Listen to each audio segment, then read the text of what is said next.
Eh bien bonjour, je suis Tintin de DJM Animation à Effre dans le 79. Je vais vous faire une petite vidéo pour vous expliquer comment je travaille et comment j'utilise Sunlight Suite 2 après une formation chez Easy Master Formation avec Raphaël Réal qui se trouve à Brest. Je vais vous expliquer comment on fait pour utiliser la tablette numérique avec un ordinateur et pouvoir piloter les asservis, vos éclairages à LED, vos éclairages indirects, vos lasers, enfin tous les éclairages que vous possédez en DMX. Donc je vais me tourner vers mon ordinateur, je vais allumer, lancer Sunlight Suite 2, je vais ouvrir ma page programme qui s'appelle Moi chez moi DJM Édition 2, je lance. Donc là vous allez voir que le programme se lance avec tous les boutons, les switches, les cycles, tout ce que j'ai rentré dans mon programme. Voilà, donc il se lance, il faut un certain temps. Voilà, la page vient de s'ouvrir. Vous allez voir également le Sunlight Suite, mon boîtier qui vient d'être reconnu, que vous pouvez voir sur mon bureau également. Voilà, donc ma page est chargée. Ce que je vais faire maintenant, je vais ouvrir ma vue EasyView 3D. Ce qui permet de pouvoir visionner en live, directement vos programmations pour éviter d'installer tous vos éclairages dans votre bureau ou votre maison. Voilà, donc je vous ai mis la vue 3D, je l'ai mis en rotatif pour vous donner un aperçu de tous les plans, de tous les côtés où on peut voir les éclairages. Je vais maintenant ouvrir la console sur mon ordinateur, donc voilà, je clique, la console est ouverte.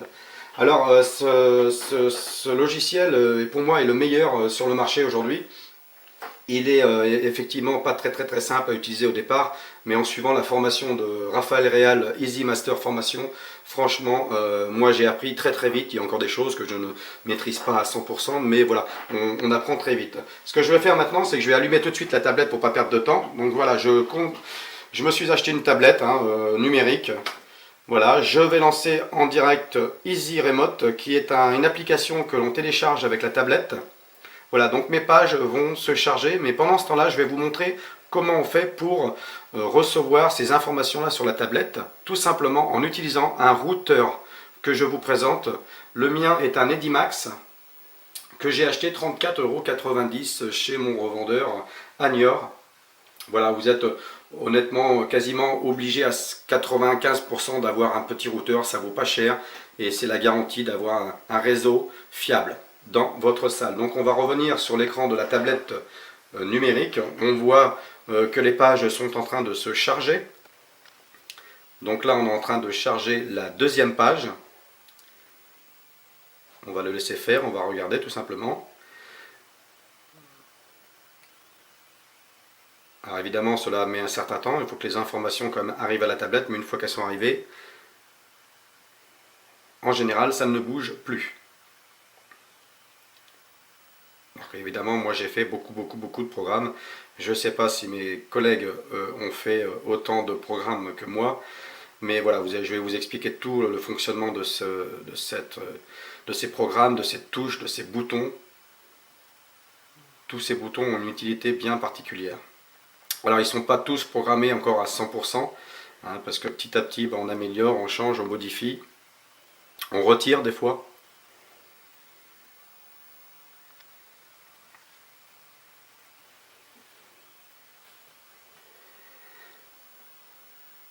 Voilà, donc il est en train de charger, je pense, l'avant-dernière page.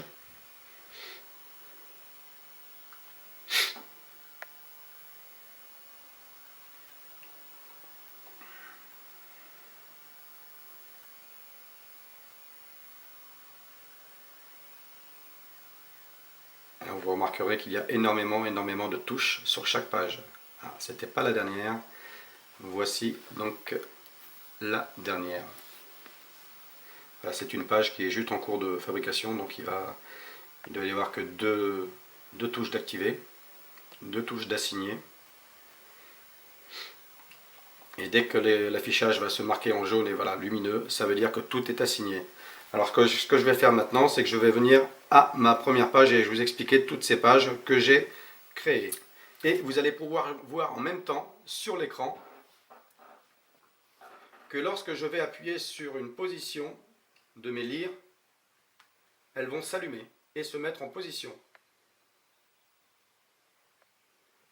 Je vais changer la couleur des lyres 1 et 4, je vais les mettre en jaune.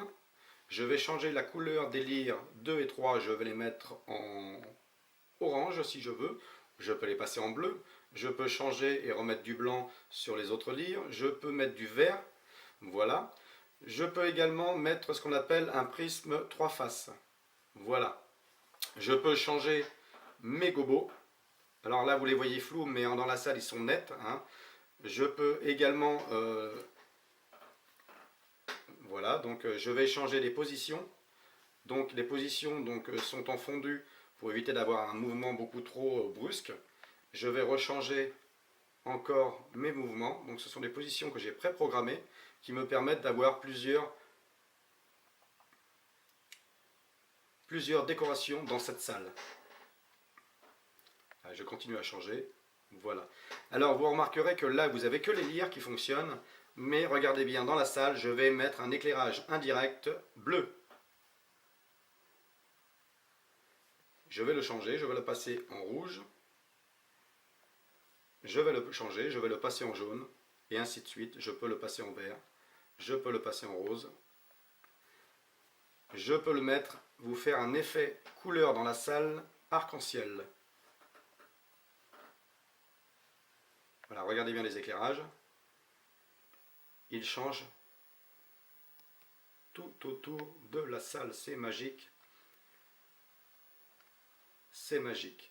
Que ce soit sur cet écran en mode 3D ou dans la salle, c'est vraiment un éclairage magnifique. Ça rend merveilleusement bien. Et toujours donc en ayant ces éclairages indirects que je change au niveau des couleurs, que je remets encore par exemple en effet arc-en-ciel ou que je vais remettre en bleu par exemple.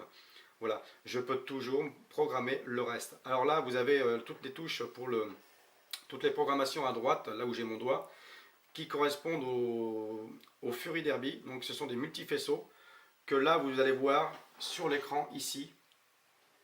Voilà, et là, je vais changer donc leur couleur de position. Alors là, je les ai mis en couleur simplement fixe. Alors là, ça vous fait juste un rond vert, mais en fait, ce sont des multifaisceaux. Sur un mode 3D, on ne peut pas les représenter, cela est impossible. Donc je mets la couleur que je veux, mais ils seront fixés. Normalement, ces deux éclairages sont sur le pont. Voilà, je les ai mis au milieu de la salle pour vous faire voir la différence qu'il y a entre ça et les lyres. Voilà. Je peux, sur la tablette numérique, vous lancer également des positions laser. Alors j'ai des écritures qui sont déjà enregistrées, j'ai des motifs qui sont déjà enregistrés en position fixe. Donc là j'ai 5 étoiles, j'ai une étoile, j'ai I love you, enfin j'ai welcome quand les gens arrivent, il y a welcome en grand sur le mur. Voilà, je peux arrêter mon laser. Vous ne les verrez pas également sur le mode 3D pour la simple et bonne raison, c'est que les lasers, on ne peut pas les afficher en mode 3D. Sur ces deux touches là, je lance normalement un fil rouge, celle-ci ou celle-ci. Donc j'ai fil rouge 1, fil rouge 2, parce que des fois on m'en demande 2. Je vais passer sur la deuxième page, pardon. Sur la deuxième page, là on était en position fixe au niveau des lyres, et là ce que je vais faire, c'est que je vais passer en mouvement des totems. Voilà, donc là je vais changer la couleur des totems. Pardon, voilà. Parce que quand on met une double couleur sur une lyre, également en mode 3D, cela ne s'affiche pas. Donc là je viens de les mettre les lyres totems en mouvement jaune. Je vais mettre les lyres pont en mouvement. Voilà, et je vais changer par exemple la couleur. Je vais encore rechanger la couleur. Voilà, et je peux toujours changer les effets mouvement que vous voyez toujours donc en mode 3D. Rechanger encore les mouvements de mes lyres. Voilà ce que là cela peut donner. Je vais rechanger encore les mouvements de mes lyres dans la salle. Je peux également changer le gobo des lyres totem. Donc là je vais vous mettre par exemple celui-ci. Je vais les passer en bleu. Voilà, les lyres totem sont passés en bleu. Je vais les passer en blanc pour qu'on les voie bien. Je vais les passer là. Je vais changer. Je vais mettre également le même motif sur mes lyres pont et totem. Vous voyez, les 6 lyres sont avec les mêmes gobos, les mêmes couleurs, et je peux à tout moment rechanger, changer la couleur de mes lyres en gardant les mêmes gobos. Là, vous avez deux touches que j'ai programmées, donc ce sont pour le brouillard. Alors j'ai une touche qui est mise en route brouillard avec des intermittences, c'est-à-dire que le brouillard va sortir toutes les 10 secondes un tout petit jet très fin, mais qui permet d'avoir toujours une ambiance, une petite fumée légère dans la salle pour que les faisceaux soient bien conduits et bien aperçus. Et à droite, j'ai une deuxième touche pour les débits plus importants lors de soirées où je veux vraiment que ça pulse. En bas de cette page, vous avez effet 1, effet 2, effet 3, FX, ce que j'appelle FX. Donc ce sont ça peut être des chenillards, donc on ne les verra pas parce qu'en fait ils ne sont pas programmés encore, ils sont en programmation, ils sont en préparation. Mais par contre, lorsque j'appuierai sur la touche strobe 1 par exemple, et ben regardez, je vais vous mettre ça en blanc pour que vous voyez vraiment bien ce que ça donne. Voilà, regardez. Voilà, je peux faire clignoter mes lyres, les faire strober. Alors j'ai une position 1, une position 2, la 2 n'est pas finie encore. Voilà.